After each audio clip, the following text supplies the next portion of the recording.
To this now, the Socio-Economic Rights Institute of South Africa says it supports the renaming of De Beers Street in Braamfontein in honor of Mthokozisi Dumba. The City of Joburg has commenced a public consultation process that ends on the 31st of March.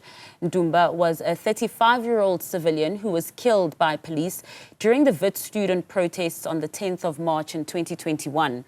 He was struck by rubber bullets and succumbed to his injuries on the scene.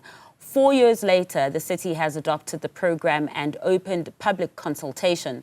Let's speak to SERI's Thato Masiangoako on this a little bit more. Very good afternoon to you, Thato. Thank you so much for joining us in studio. Thank you so much for having me. Now, as SERI, you are all for this renaming. Tell us a little bit about why. We support the street renaming because in our society, we name streets after people we'd like to remember.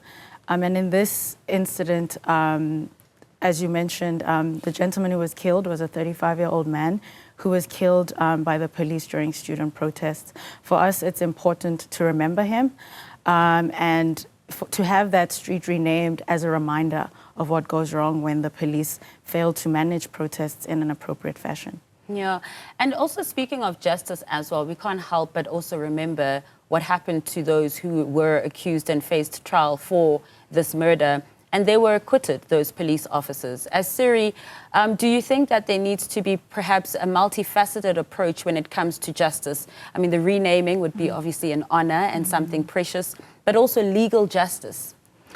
Of course. So we understand that the family has launched civil proceedings against the Minister of Police, and that is following the acquittal of the 4 officers that stood trial for his murder. I should also mention that those officers were also standing trial for the attempted murder of 3 other students that were shot at on that day.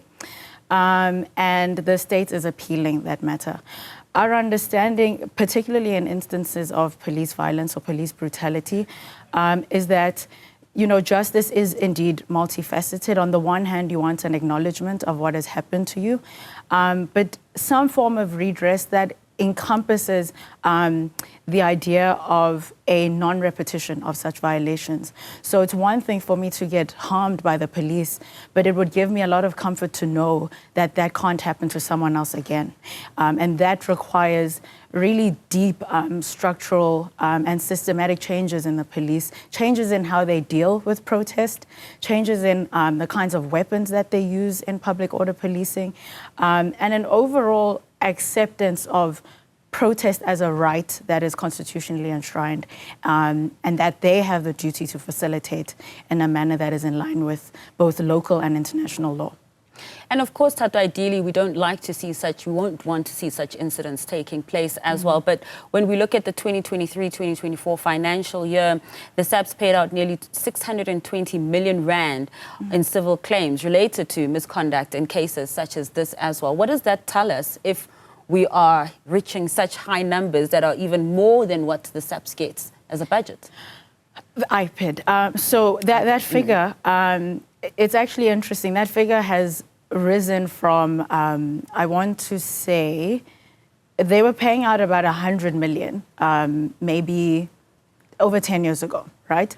In like 2010, 2011, that figure, I think, reached about 300 million. And last year, that figure obviously surpassed 600 million. That is almost double the budget for the Independent Police Investigative Directorate. And it speaks to a failure on the part of police leadership to take the issue seriously. I do know that the police, and they report it, they do think of civil claims as a problem that they do need to get a handle of.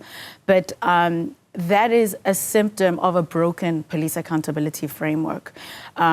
What should be happening is that, first and foremost, the SAPS should be taking complete responsibility for discipline within their own institution.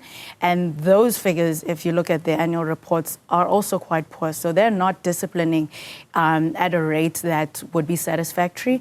And then what happens is the ripple effect is that IPID is almost overburdened without the adequate capacity and budgeting.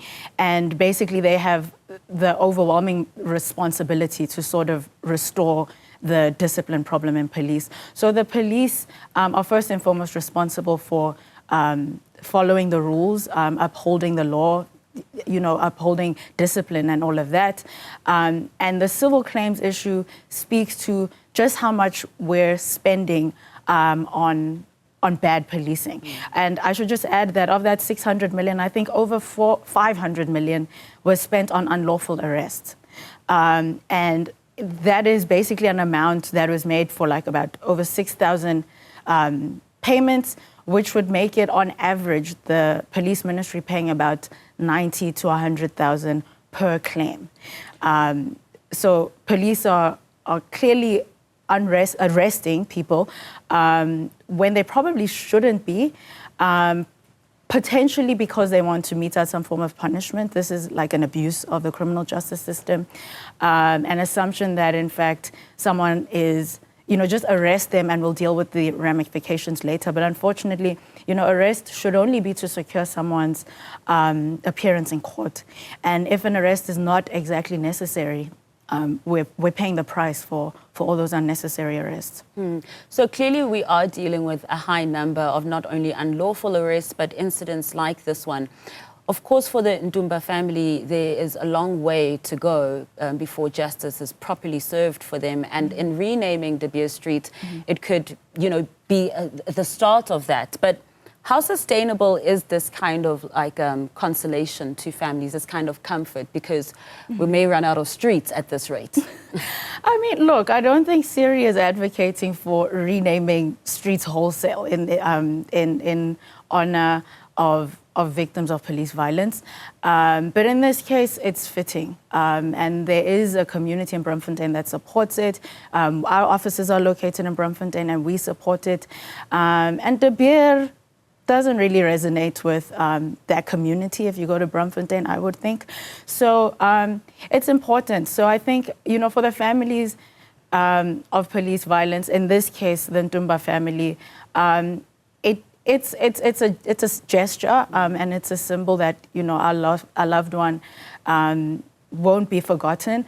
But the most important, I think, form of redress would be that this can't happen to someone again, that someone cannot just die having been caught in the crosshairs, right? He wasn't protesting as a student, but even if it was a student that was killed, that wouldn't be acceptable either, right? No one should have to lose their lives in the course of protesting. So yes, we would like to memorialize him, but justice for them, I would imagine, goes a lot further than that. And these certainly don't bring him back. I mean, he was a father of 4, and that was a young family. So the devastation, I think, we can only imagine just how devastating that loss has been. Yeah, immeasurable. And just before I let you go briefly, tomorrow we are commemorating Human Rights Day. Now, off the back of this conversation we've just had, what would you say is our fear? How long do we have to go before we reach at least ideal kind of picture?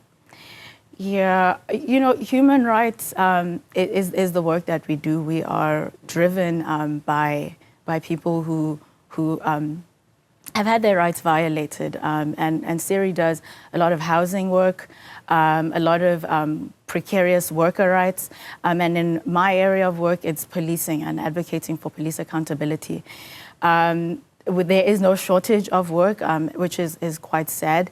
And it obviously just speaks to just how much further we have to go, as you've said. I would encourage members of the public to just acquaint themselves with their human rights. I think we take that for granted. And to be willing to speak up when they see human rights violations. I think that kind of solidarity and community building goes a long way. Also, just lastly, before I let you go, there's a lot of talk about collaboration a lot of the time, and civil organizations like yourself as SERI do a lot of work to ensure that government is also held to account on certain aspects where they fail. Do you find that through the years and as the years progress as well, that you're getting a more collaborative approach with government or a more combative one where you end up in the courts? It's a mixed bag. I believe that we are able to work with government in a productive and collaborative fashion on some areas. But unfortunately, we're litigating a lot more than we'd like to, and it's expensive. For example, with policing issues, when civil claims are launched, not just by ourselves, the state will oppose, even when the evidence is really quite damaging. So beyond the cost that's paid out in civil claims, there's actually legal costs that are often quite unnecessary. So, you know, yes, it's not ideal, but we turn to litigation as a measure of last resort, and it's not something that we take lightly. But yes, you know, government is not a monolith. There are often people that we can work very well with and can do some important work.